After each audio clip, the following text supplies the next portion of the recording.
All Right. right, so everyone, welcome to the pod. I guess doesn't have a name yet. We're gonna dive right in. So today, long story short, Ricky was at the car dealership for a good 7 or 8 hours, however long. When were you there? 9 to, like, almost 3 o'clock.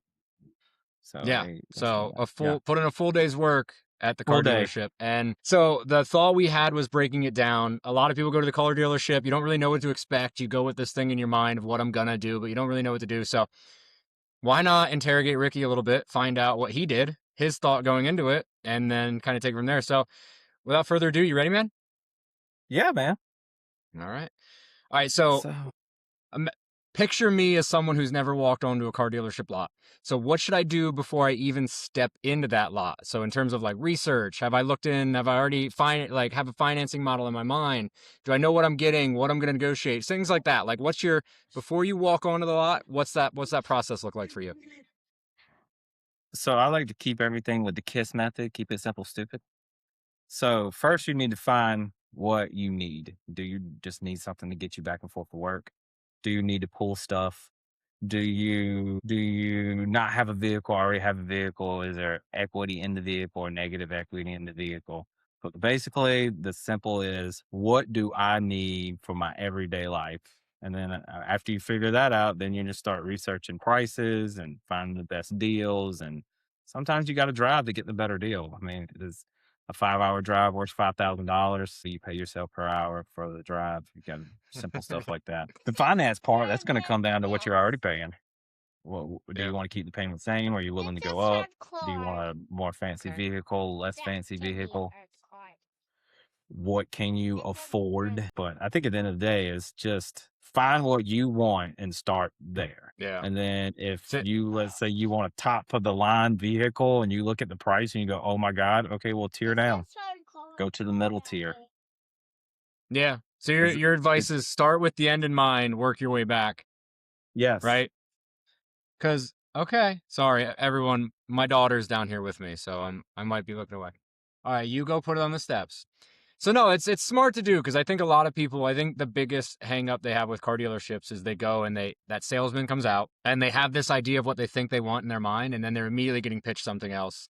They're like, Oh well, yeah. I'm coming here for Yukon. And then the guy's like, well, no, but we got this in this model of this Toyota. And now we got, but so I think it's a good framework to start. Is that something that you've done with past vehicles, or was this basically, is this been refined over time, or is this just like you Yeah. knew from the get go every time? I'm pretty sure I'm at vehicle 33 or 34. Oh my gosh. We got a pro. And of those, probably 20 plus are from the dealership. The others will like pull it to a gas station. Hey man, I like your truck. You like my car? Oh yeah, let's trade. You know, or I just You've buying done stuff that in cash. your life. You've literally I've traded a done that. vehicle with another. Yeah, yeah. I've been at the gas station. Dude come up to me and said, man, I like your truck. I was like, oh, I like your truck. Want to trade? We both had the titles, signed it, sealed, switch vehicles right then, right there. I think I'd have panic attacks for the next month if I did that. Yeah. I'd lose everything. I've done a lot of that when I was in my Did they work teens. out? Oh yeah, yeah. But I also knew how to Really? work on my own stuff. So, you're talking about 350s, late models. You go to Vance, buy all your parts. Some broke, you fixed it. So it's not like now. Like I don't know if you could do that now for how many people really own and have a title to their own vehicle. And you're like, oh, I'll trade you. There's a lot of electronics and stuff. Yeah. It's not the same. So time frame that for me. What years are we talking about? Because you're making it sound like you're ancient when you're not. Was Well, this I'm like early 39. 2000s, mid Yeah. teens? Okay. Let's see, I'm 39, so 2000, I graduated 2005, so 5, 6, 7, 5, 6, 7, 8, 9, 2000s. So mid Okay. 2005 to 2005, 2010 is Okay. where All most of right. that come That's from. back before that bubble burst in the housing market and everyone Uh-huh. stopped trusting it. Yeah. Yeah. Okay. All right. All right. All right. Well, I don't think we're gonna. I feel like we could do a whole nother thing on trading vehicles at a gas station. We'll try and keep this to the car Yeah, let's dealership let's keep it to the lot dealership. experience. So Yeah, then like, I think the biggest thing. Oh, go ahead. Go ahead. Okay. oh, Emma. Emma's got to give Daisy her toy. So Yeah, The number one thing is you take your kid to the dealership because it'll throw everybody off. it's a good Yeah, point. because your kid is ready, and everybody's like, "Oh, we gotta speed this process up a little bit," and then but no, when you go into the dealership, yeah, you need to do your own research because the Mm, dealership's they're there to make money. They're not selling you a car and not making money off of it. There's hidden money in there somehow, and the numbers need to make sense. And so many times I went to the dealership and I was like, your numbers don't make sense to me. Explain. And they're like, oh, well, we just did this and did that and did this. And you have to like, no, I want you to break it down. How much is my trade? How much is this truck? Oh, you're giving me an incentive. Are you giving me a nurse discount? Like I want every single line, and some dealerships won't do that. They're just refuse because they're trying to hide it. Like the dealership yeah. I went to the day, they broke it all down. They're like, every line was broken down and they showed me everything. And I was like, all right, okay. Okay. My reason for going is I had a newer truck and I was having issues with it and then it broke. And then I was stuck, and then the dealership was, like, months out to fix it, and I called my buddy who's in the field, and he goes, "Oh, yeah, they're only gonna send so many parts out to so many places." He was like, "That's normal for GM." And I was like, "Oh, well, what am I gonna do?" So I took it to the Yeah. Ford place. There's my daughter. Yep. Here's Took it to the here's Ford mine trying place to and hang from the traded it in. desk. There she Say is. hi. "Ah, Say hi. You just hung out with him. He Riley, was come here this here. weekend. Look, Emma, Casey." It's Riley. Yeah. She's playing All right. she's playing with Well, her you can go friends in back the playing. neighborhood. Okay. But okay, yes, I know we just got derailed there for a second. Coming back to that, I know this is part of your pre warm up, and I wanted to throw it in there because you're bringing it up subtly. How do you then, you're a car guy, how do I know I'm getting the fairest price for this? I can go and look all day on the dealership websites. How do I know what I want to go in and say, this is what this car's worth? Auto Trader, something Okay. like that, to where you can compare. I mean, even AI now, you got ChatGPT, you got Google, those basics, you got Claude, John Claude Van Damme. Yep. You just Jean get on Claude there Van and Damme. type in what you want and then say, give me an average price nationwide. And it'll break it down and tell you the average price. And now cars are starting to have more incentives. They're breaking the prices down. Cars are sitting on lots longer, and dealerships don't like Mm, that. And they want to move inventory because a new vehicle, they make profit on a new vehicle, not really a used vehicle. Because when they sell okay. said vehicle, let's say like GM, you buy a GM vehicle, they sell a new one, and GM gives them kickback later on. So even if they're taking incentives like, oh, this is $12,000 off this truck today, GM might give them that 12,000 back for selling so many vehicles in a month. So that's why Okay. I you didn't know always see that. on the board, we have to sell this many vehicles this month. Because if they hit that number, then GM will pay them a bonus for selling that many vehicles. And Okay. then a lot of times, what they'll do with their used vehicles, if it's a pre-owned certified, they still get some credit for it as far as I know, that part. But mostly they'll try to like sometimes they'll just take them to the auction and sell them at the auction if they don't pass, like if they can't be sold on the lot, like if they're like a diesel, if it's the deleted, or if maybe there's an exhaust on the vehicle, or if there's a lot of modifications to the vehicle, they'll just take it and sell it at auction. So From then with knowing that, does that mean like someone like me, do I have more leverage buying power essentially on a newer vehicle than a used one? Or does that not matter? It just depends on what your numbers wanna look like. So then Okay. that's when the Okay. finance part come in. If you go in and trade something, you probably will get a better deal on a new vehicle now, but then you're buying new. You're gonna get the Hmm. depreciation shock Okay. within the first year to 3 or something like that, whatever that number is for the depreciation shock. So you're gonna absorb that. But if you keep the vehicle for 5 years, then you should be okay. But Okay. it all depends on the numbers, and then what are you looking at? Are they high numbers? And then a lot of dealerships try to just focus on the monthly payment.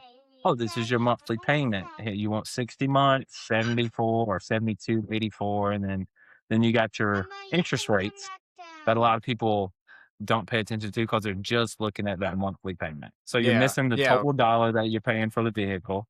You're missing the like I always look at the bottom dollar And then, Mhm. because my goal was always to pay the vehicle off before so you don't pay all the interest. Yep. Always been my goal. Most of the time I trade it in and get something Dude, you're else. you're talking to a guy who had soldiers do exactly what you just said. They're like, "Well, my monthly payment's gonna drop by $50, and I only have to pay an extra 7 more years." And it's like, okay, Yeah, well, the math ain't mathin' here, bro. Like man, your 26% interest loan is not doing well in your favor right now. crushing.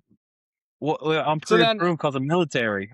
yeah, yeah, they're getting you. But so then, how much of that are you exposing the minute you walk in? Because I know you're obviously going in well researched. You know pretty much what you want.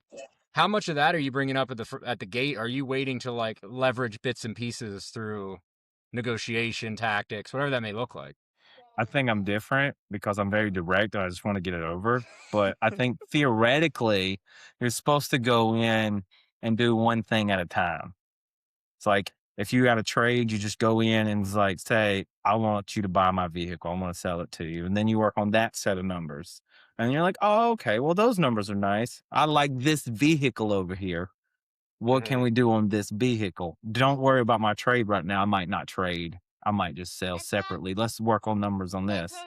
And I have done that Yeah. before on one of my wife's cars, and Okay. it worked out pretty well. It's just a longer process. So, Okay. like, I was there 8 hours, you might be there longer because 'cause you're individually negotiating every one. Whereas sometimes I just like to go in, it's like, "Alright, I wanna trade my truck. I want this truck right here.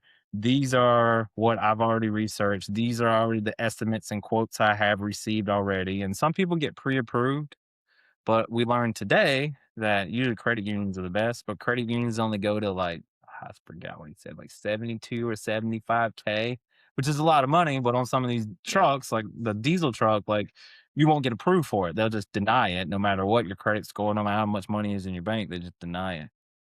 Dang. So it Okay. just, it, I have and I have then, heard though credit unions are the way to go with vehicles. I know oh yeah, yeah. Usually because they're really good. They have a shorter term, so your interest yeah, is going to be lower. Your term is going to be shorter, but your monthly payment is going to be higher. And it's gonna some be people up, don't but you're want gonna to be do that. paying it. I mean, you're not gonna be paying more over the life of the loan, and Mhm. that's I think Yeah, you're what paying I think less. what the what's a good way to put it? The smart or oh my gosh, the smart like financial person wants to obviously spend as Yes. little as possible over the lifetime of the loan. But yeah, it sounds like Yeah. you take like the Chris Voth never split the difference method of you're going in, you're saying this is Yeah. my number, this is my number, That that that that's the number I do. that's usually it, and that's what I try to stick to, and I've always been pretty firm, and it's always worked out, all but the one time when I didn't have no choice and I was pretty much in a bind and I really got screwed, like, because they knew it. 'Cause I'm delivering the truck to them broken because it broke and they knew it, and it was Yeah, a new truck. I forgot. That was a 23 or 4, 1,500 with it's not the too long ago. 3.0 diesel. No, and then I think it had 20,000 miles. Didn't even have a lot of Okay. miles on it, but there was nothing. I was like, "Man, this is not what I wanted, not what I wanted." But anyhow, I Okay. think basically you work backwards, you figure it out what you want. This is I want said vehicle because this is my life and lifestyle. I'm willing to pay this and with the payment thing, people forget payment and insurance Yep. and all the Insurance fees. adds in, Yep, gas, all the fees, tolls if you're on the highway, everything. You have to factor that in your all, monthly payment. all that Okay, your so fuel mileage. all right. Let's say I've now worked back. I know what I want. I'm at the lot. I've laid it out. I've done the trade in. All that's like good. Now I'm sitting there talking to this salesperson because they're all salespeople at the end of the day. They might be the nicest, they might be Mhm. the worst, they might be the best, all of that. What what sales tactics on the other side of the fence am I looking out for? What am I trying to dodge and get around that they're going to use to push me over the fence basically? That's a good question. The monthly payment. I feel like that's the Monthly biggest payment, thing they yeah. try to push. And the salesman will tell you a monthly payment or they'll give you a number. But when you walk in that finance office, all Yeah. that Oh, changes. we're going to get to the finance part. Don't you worry. I got some hangups on the finance part. All that changes. But yeah, when you're talking to the salesman about that vehicle and everything else is on the you got it all broken down. You want to make sure, like I said earlier, everything broken down, you can understand. Because if the numbers don't make sense, then you're already lost. Yep. And I've been that way many times. Even like on my wife's Bronco a while back, we traded in, we had positive equity, we had like $15,000 positive equity and all these things. And I was like, where is the equity? Like, where's the 15,000 off of this? Yep. And Where'd then it y'all go? had 12,000 off on the Bronco. So like, where's the $27,000? Like, where is that at? I don't see it. And they're like, Yep. oh, we're trying to trick the bank. Look, I want to see it on this Trying to paper. trick the bank. That sounds fraudulent Yeah, to I don't me. know what I don't know what you're trying to trick because you come in Yep. with positive equity, you come in with a 720 something credit score, and Hmm. the vehicle's already marked down because it was a end of Oh, year not demo right sale. now, Emma. So Yep. that's the Yeah. I'm a number person, and the numbers wasn't making sense to me, so it had to make sense before we did it. Yep.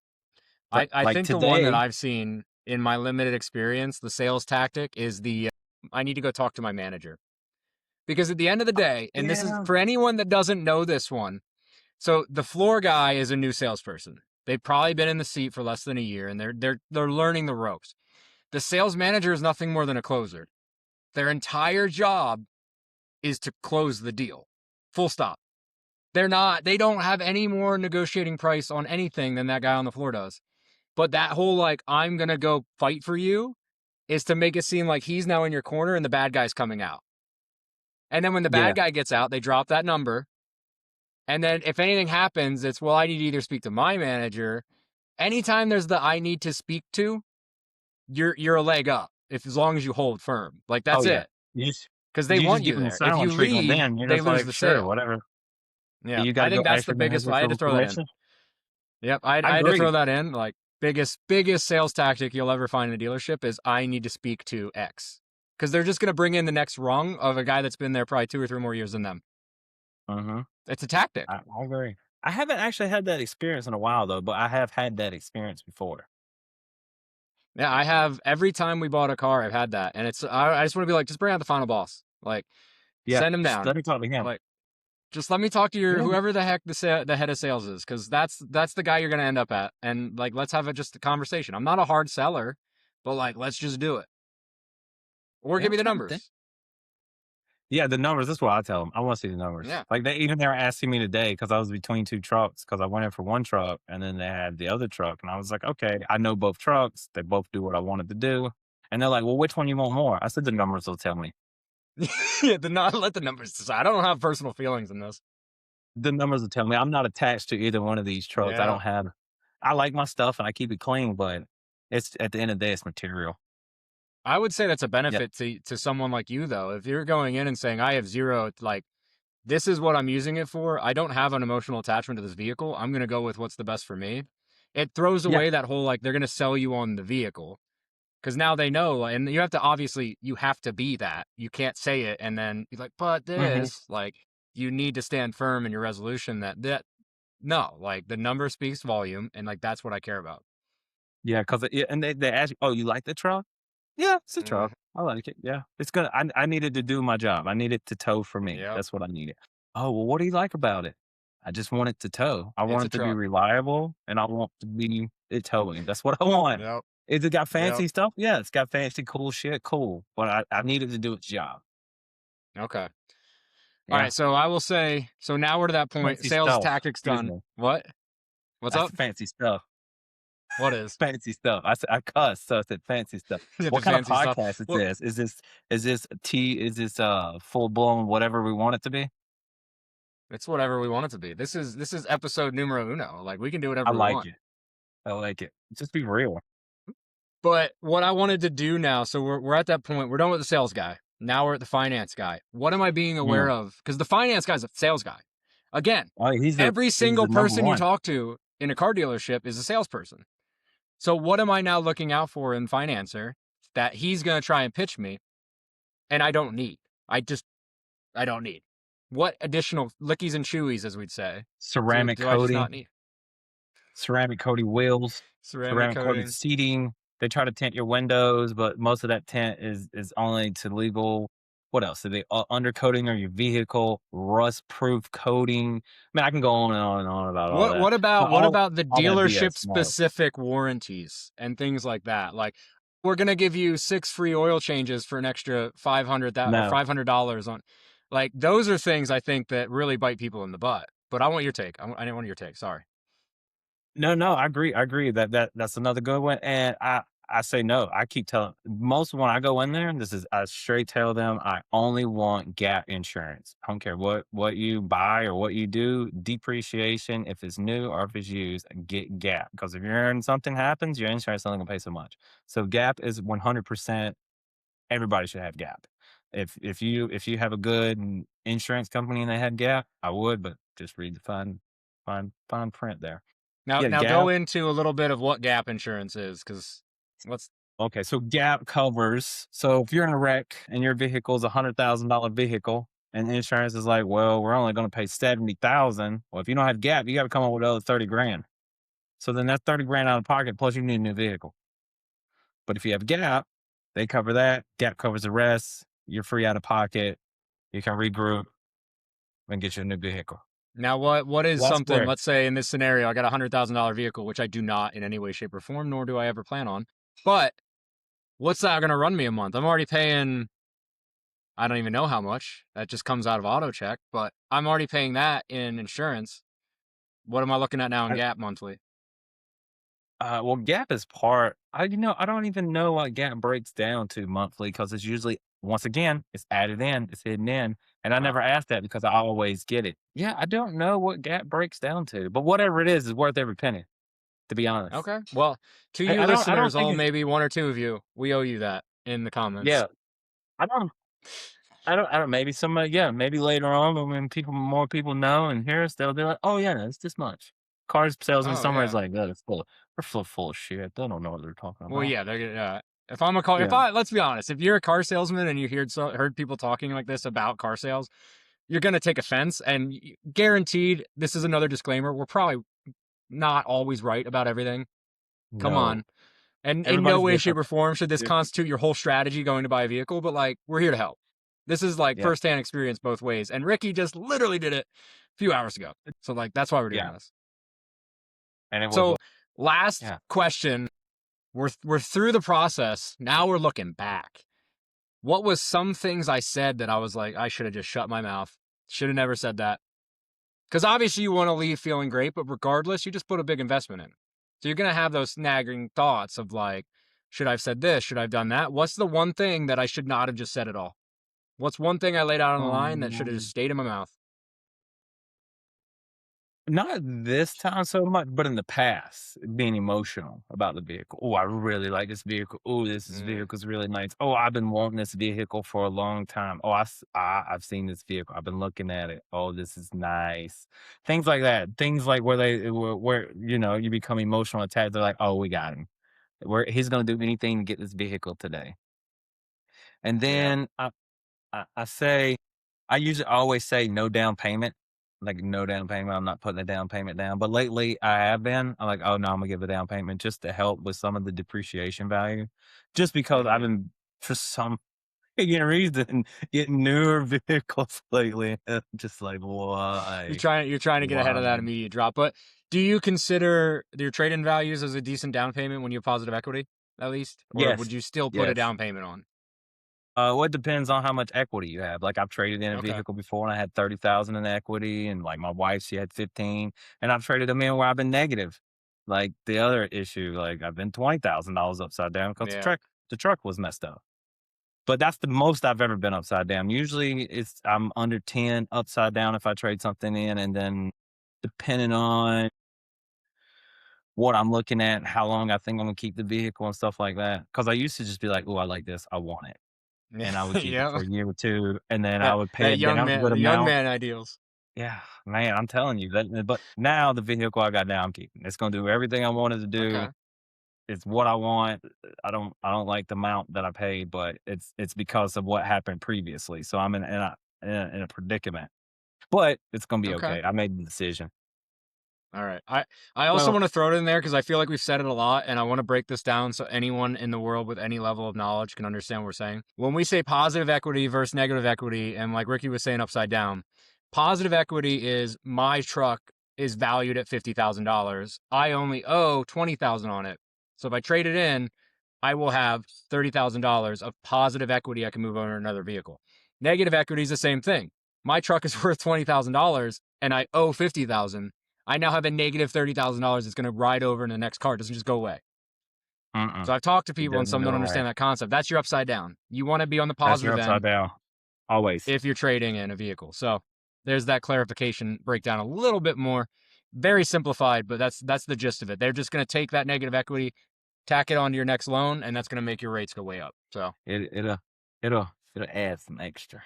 it adds a So lot extra. Yeah, I did yeah. that on my first vehicle because I didn't understand. This was young and dumb me, but it was like 8 grand negative, and I hated every second of it. But we live and we learn, and we move through that. So I don't know. I guess we won't take up much more time here. But what are you like?